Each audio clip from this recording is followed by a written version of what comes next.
Thank you very much for tuning in. I'm not an expert. I am learning this myself. I'd like to begin by reading in a definition of what an array is, and I'm taking this off of the Arduino website. So bear with me because it might take a little time to read through this. Array. Data types. Description. An array is a collection of variables that are accessed with an index number. Arrays in the C++ programming language, Arduino sketches, are written in, can be complicated, but using simple arrays is relatively straightforward. Creating, declaring an array. All of the methods below are valid ways to create, declare an array. Int, my ints, with square brackets, number 6, semicolon. Int, my pins, with square brackets, with nothing in it, equals curly brace 2, 4, 8, 3, and 6, curly brace, semicolon.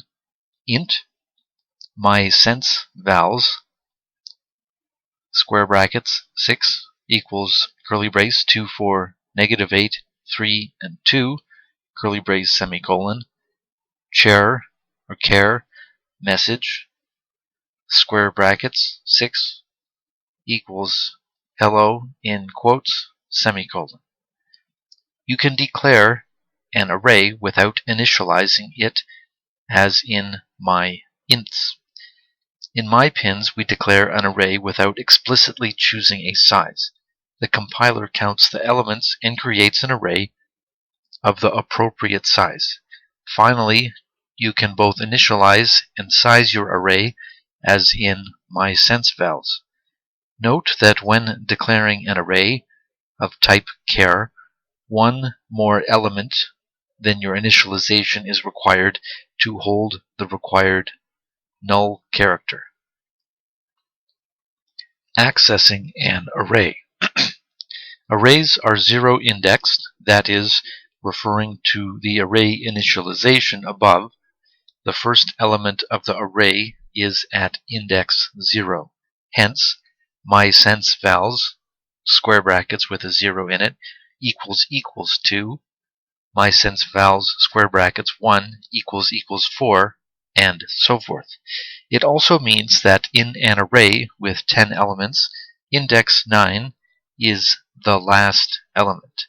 Hence, int my array, square brackets 10, equals curly brace 9, 3, 2, 4, 3, 2, 7, 8, 9, 11, curly brace, semicolon. Comment, my array number 9 contains 11. My array 10 is invalid and contains random information, other memory address.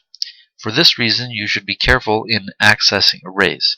Accessing past the end of an array using an index number greater than your declared array size, -1, is reading from memory that is in use for other purposes. Reading from these locations is probably not going to do much except yield invalid data. Writing to random memory locations is definitely a bad idea and can often lead to unhappy results such as crashes or program malfunction. This can also be a difficult bug to track down. Unlike BASIC or Java, the C++ compiler does no checking to see if array access is within legal bounds of the array size that you have declared. To assign a value to an array, my sense values equals 10, to retrieve a value from an array, thus, arrays and for loops. Arrays are often manipulated inside the for loops where the loop counter is used as the index for each array element. For example, to print the elements of an array over the serial port, you could do something like this. Thus, example code. For a complete program that demonstrates the use of arrays, see the Knight Rider. Alright, so here I've created a sample array which I've declared as an integer, and I've given it a name called example array. The data type is an int. The name is example array. Here is the array index, which I've given 16 values to. And here is the array content, which is 16 individual values. This is contained within curly brackets, and each value is separated by a comma. Don't forget your semicolon. When you are creating an array, the data type can only be of one type. So all of these 16 values can only be int or integers. Like variables, arrays can be declared first and defined later. If you actually delete this value, then when you compile it, the compiler will automatically go through the number of values and decide the number that this value should be. Again, this value is the array index. Here is an example of an array where we've said there are 16 elements in the array and we have not defined the content. Once again, arrays don't just have to be ints. Here's an example of char. Using the ASCII table, it creates character type elements. This number should correspond to the number of elements in the array. I'm not sure it's actually correct.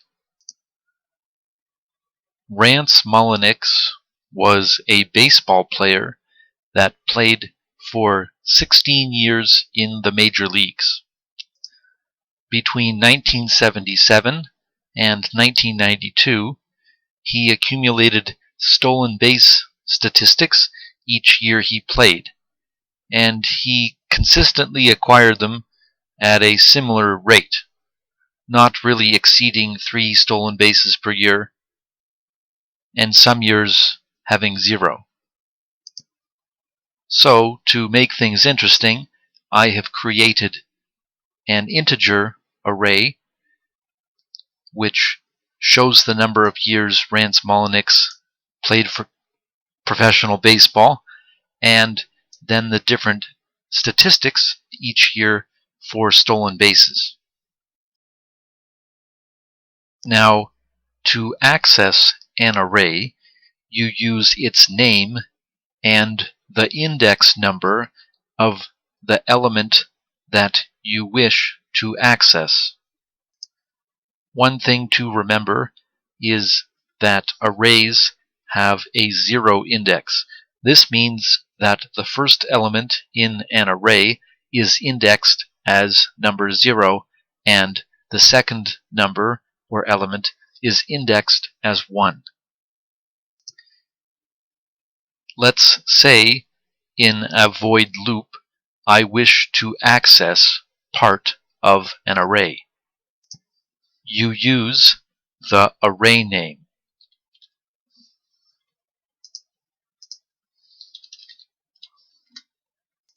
In this case, Rance Mulliniks stolen bases,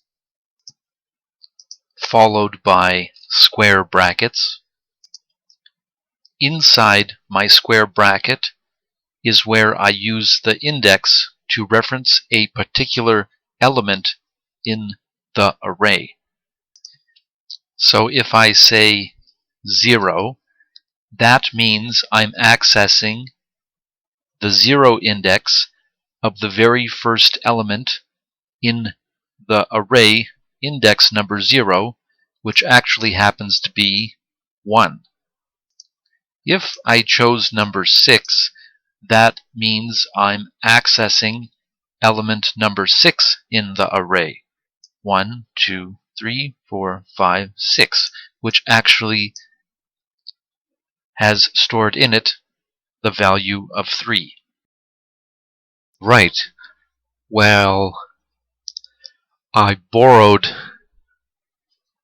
some code off the internet for how to serial print an array value. And so I got this. So I copied and pasted this.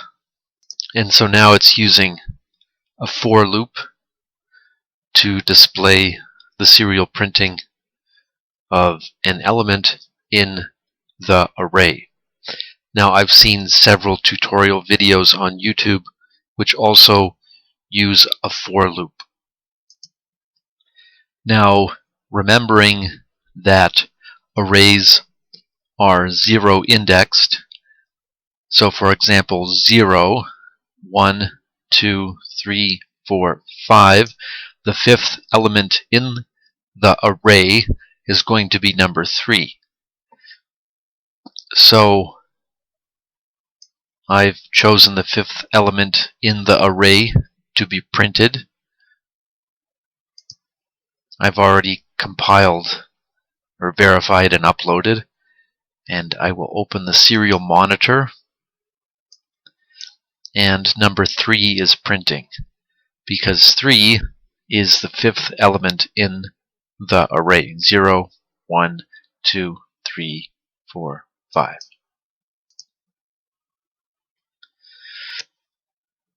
Well, I was kind of thinking, why even have this for loop? What's the point? So I will verify and upload and hit the serial monitor. Still does the same thing, so having the for loop isn't really necessary. I suppose for loops are useful, but not for what I'm doing right now.